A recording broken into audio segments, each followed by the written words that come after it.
Le Premier ministre a évoqué la mise en œuvre du plan d'action du gouvernement devant le CNT. On vous fera le compte rendu tout de suite. Le groupe audiovisuel Nieta a présidé le concours coranique de la radio Sininyasigi de Sigasso avant de procéder à une remise de dons aux déplacés et démunis de la cité du Kénédougou. Au Sénégal, grève dans le secteur de la santé après des poursuites contre 6 sages-femmes.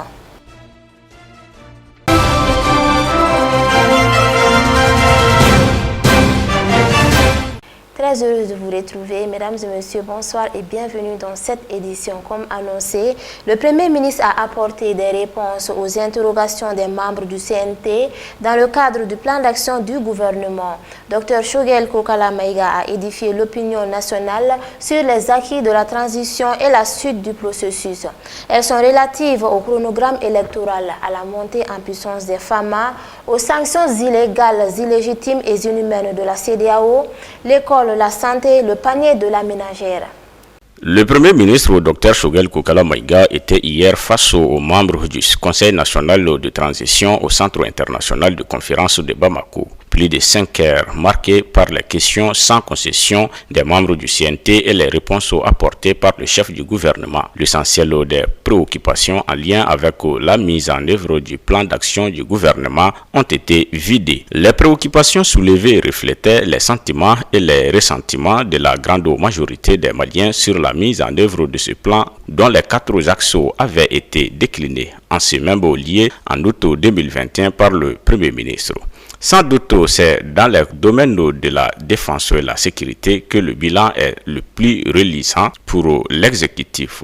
Unanimement, tous les intervenants ont reconnu la montée en puissance des forces armées maliennes et s'en sont réjouis. L'armée enchaîne en effet des succès opérationnels dont le plus emblématique est l'opération menée récemment à Moura dans le cercle de Djéné. Cependant, des proches d'insécurité subsistent. Des membres du CNT ont particulièrement fait remarquer la persistance du problème sécuritaire dans le centre du pays où la violence entre les communautés semble difficile à circonscrire. Aussi demeurent les sempiternelles questions de l'effectivité du désarmement, de démobilisation et de la réinsertion des axes combattants dans le nord du pays, du désarmement et de la dissolution des groupes d'autodéfense. Le retour de l'administration dans les zones affectées, qui fait partie intégrante du premier axe du PAG, ne s'effectue pas non plus au rythme souhaité et le processus de relecture intelligente de l'accord pour la paix et la réconciliation issu du processus d'Alger n'est toujours pas engagé. Estimant que toute action politique déconnectée de son contexte peut ne pas avoir une bonne appréciation, le Premier ministre est revenu sur les péripéties qui ont chamboulé les programmations énoncées dans le PAG. Les principaux facteurs indexés sont notamment relatifs à la décision unilatérale de la France de retirer ses troupes et à la crise avec la communauté internationale menée par la CEDEAO. Cela a nécessité un changement total dans la stratégie de financement de nos activités. Selon le chef du gouvernement qui a soutenu que cette situation a donné le sentiment que les autres acteurs ont été délaissés. Pour le chef du gouvernement, les lignes bougent. Il a exposé le sens qu'il donne à l'expression « relecture intelligente ».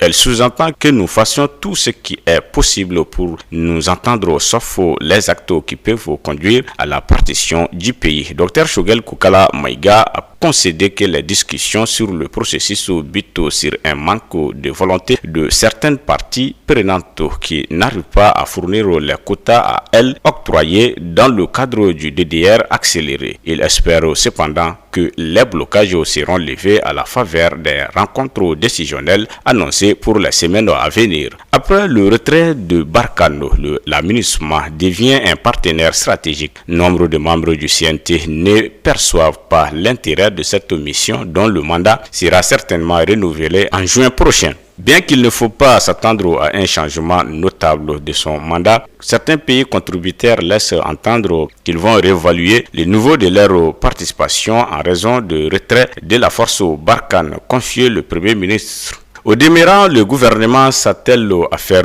prévaloir ses priorités stratégiques. Pour Dr Choguel Kokala Maïga, les Maliens doivent se convaincre que ce ne sont pas les forces étrangères qui vont ramener la paix dans notre pays. Le dialogue entre notre pays et la CEDEAO n'a pas échappé au débat sur le sujet. Le Premier ministre reste persuadé que cette transition ne sera la dernière que si le Malien tire les leçons de l'échec des transitions passées. Une façon pour lui de mettre en avant l'impératif de réformer pour asseoir des institutions fortes. Aujourd'hui, l'organisation sous-régionale semble revoir ses copies et désormais, la question de fond est jusqu'où les réformes peuvent aller. Sur cette question, il y a des divergences de fond, mais les discussions continuent. Le président de la transition est en contact permanent avec ses homologues de la CEDEAO. Aussi, les discussions continuent au niveau des équipes politiques et techniques, a révélé Dr Choguel Kokala Maïga, qui a rappelé que les 24 mois proposés par le gouvernement sont incompressibles pour implémenter les bases de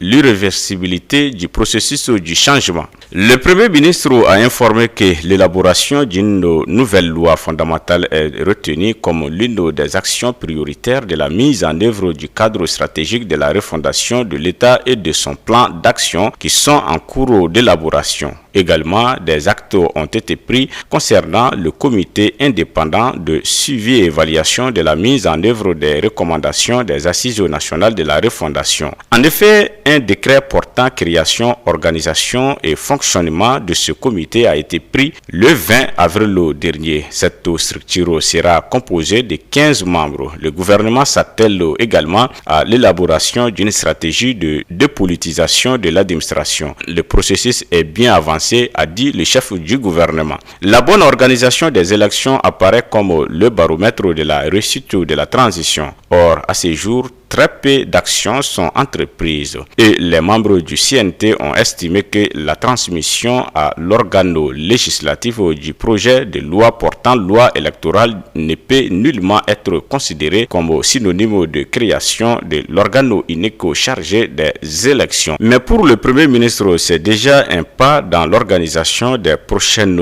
échéances électorales et, a-t-il ajouté, si la loi est votée, l'organe sera opérationnel dans les 8 prochains mois avec la constitution des équipes au niveau national, local et extérieur. Puis, dans les 8 mois suivants, il sera procédé à l'acquisition du matériel électoral ainsi qu'à la formation du personnel et des agents électoraux. Dans le même temps, l'organe peut faire l'audit et la consolidation du fichier actualisé. Par la suite, il mettra en œuvre les préparatifs des opérations électorales. Ensuite, les débats avec l'ensemble des acteurs permettront de décider de l'ordre selon lequel les scrutins interviendront. En outre, le Premier ministre Dr Choguel Kokala Maïga annoncera que dans les semaines à venir, le gouvernement va dérouler le programme de la transition sur les 24 mois. Nous avons perdu 3 mois. Aujourd'hui, nous avons décidé de ne plus attendre. À partir de cet instant, nous engageons le processus de mise en œuvre de tout le plan de la transition pour les 2 ans, a déclaré Dr Choguel Kokala Maïga, qui a ajouté que toutes les dispositions légales et réglementaires vont être prises pour avancer. Sur tout un autre plan, le mois béni de Ramadan tire vers sa fin. Nous sommes entrés dans les 10 derniers jours qui comportent les 10 meilleures nuits de l'année. C'est dans cette période que se situe la nuit de la destinée.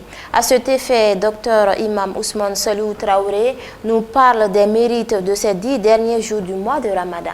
Selon l'enseignement authentique du prophète paix et salut sur lui, il prenait beaucoup de courage dans les 10 derniers jours.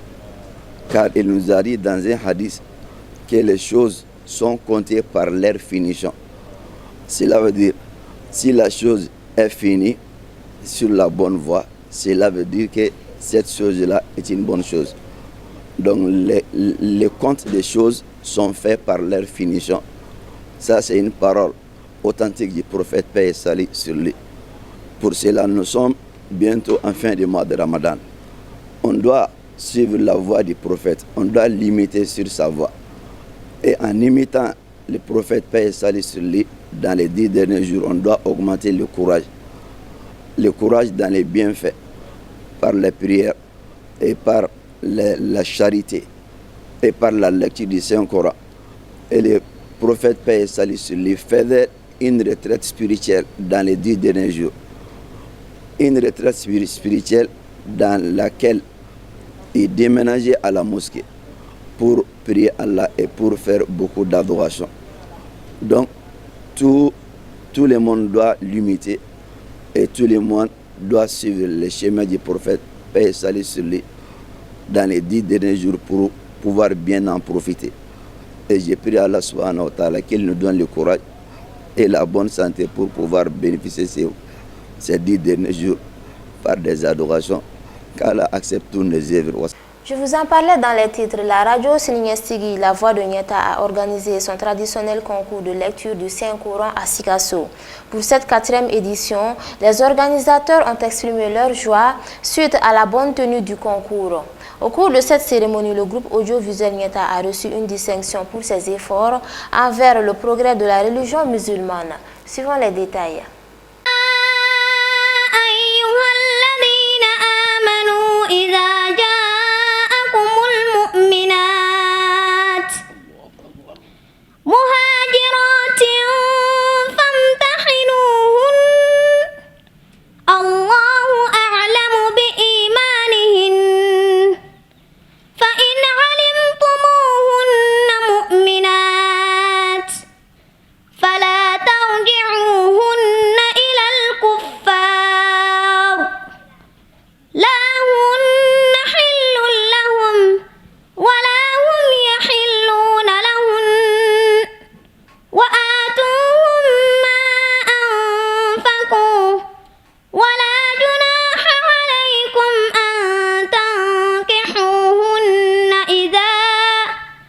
Au cours de cette 4e édition du concours de lecture du Saint-Coran, le directeur de la radio Sininyestigui, la voix de Nieta de Sikasso, a invité les parents d'élèves à inscrire les enfants dans les écoles coraniques vu l'importance du Saint-Coran pour le fidèle musulman. Pour cette 4e édition, toujours selon lui, il n'y a pas eu de difficultés majeures dans l'encadrement des enfants. C'est en ce sens qu'il a remercié tous les Sikassois pour leur soutien indéfectible dans l'organisation de ce grand événement.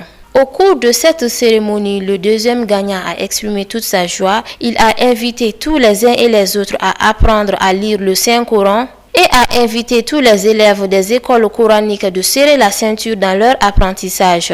Pour ses multiples efforts pour le progrès de la société et de l'islam, le groupe audiovisuel Nieta a reçu une distinction au cours de cette cérémonie. Le parrain de cet événement a exprimé sa joie et a encore invité les parents d'élèves à inscrire leurs enfants dans les écoles coraniques pour obtenir des mérites auprès d'Allah notre Créateur. À la fin de la cérémonie, Seyda Mariam Dambélé du groupe audiovisuel Nieta a remercié les organisateurs pour cette belle initiative. Qu'Allah récompense les initiateurs de cet événement et vivement la prochaine édition.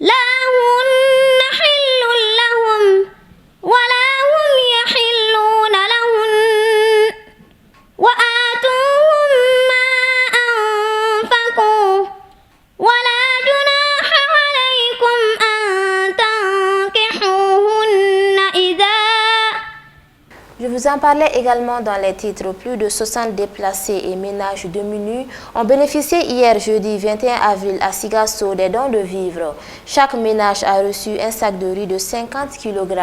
Cette traditionnelle donation du groupe audiovisuel Nieta s'inscrit dans le cadre de ses œuvres de charité pendant ce mois béni du Ramadan. Essata Touré et Salif Niari. Apporter des vivres aux personnes démunies est depuis longtemps un élément fondamental dans les actions du groupe audiovisuel Nieta. Il vient encore une fois de le démontrer à travers cet important lot de vivres à l'endroit des déplacés et les plus démunis. La télé Nieta, la radio Nieta, le groupe audiovisuel se retrouve aujourd'hui encore à Sikasso. Nous avons lancé un appel à Bamako et cela en témoigne. Voici un témoignage Nous avons fait la distribution de dons aux déplacés, aux démunis, aux orphelins, aux veuves et des veufs. Et nous avons pris l'engagement d'aller dans les régions. La première sortie encore, comme vous le constatez, nous sommes ici à Sikasso. Et ça a été une joie. C'est suite à l'appel des personnes en situation difficile que le groupe Nyeta a répondu présent. Ça fait un bon moment, ils nous ont fait appel. Parce qu'ils sont dans une situation critique, une situation très difficile. Je remercie effectivement les bons donateurs, ceux qui nous ont aidés en nous donnant ces céréales-là. Les personnes ayant bénéficié de ces dons ont manifesté leur joie et ont formulé des bénédictions. Ça m'a fait vraiment plaisir et je suis très contente. Je vous remercie énormément, que Dieu vous aide. L'œuvre qu'ils viennent de faire est vraiment salutaire. Que le Tout-Puissant les récompense par le paradis. Depuis que nous sommes ici, le groupe Nyeta nous vient en aide chaque fois.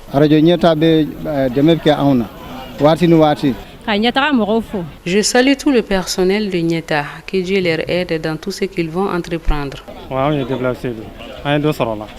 Nous sommes des déplacés et on a reçu des vivres. Que Dieu vous récompense. Je vous remercie vraiment. Que Dieu nous montre l'année prochaine. Je vous remercie beaucoup. Que le Tout-Puissant vous récompense et qu'il aide notre pays à sortir de cette crise. J'ai vraiment pas les mots pour vous remercier assez. Un appel a été lancé aux généreux donataires à continuer de venir en aide aux populations défavorisées. Je profite de l'occasion pour encore relancer un appel vibrant à tous les généreux donateurs de pouvoir subvenir aux besoins de cette population. Et j'en suis sûr que le message passera. Car il y a de très bons musulmans, de très bons fidèles dans ce pays qui vont honorer cet engagement. Et nous ne pouvons quitter sans autant faire des bénédictions à notre pays.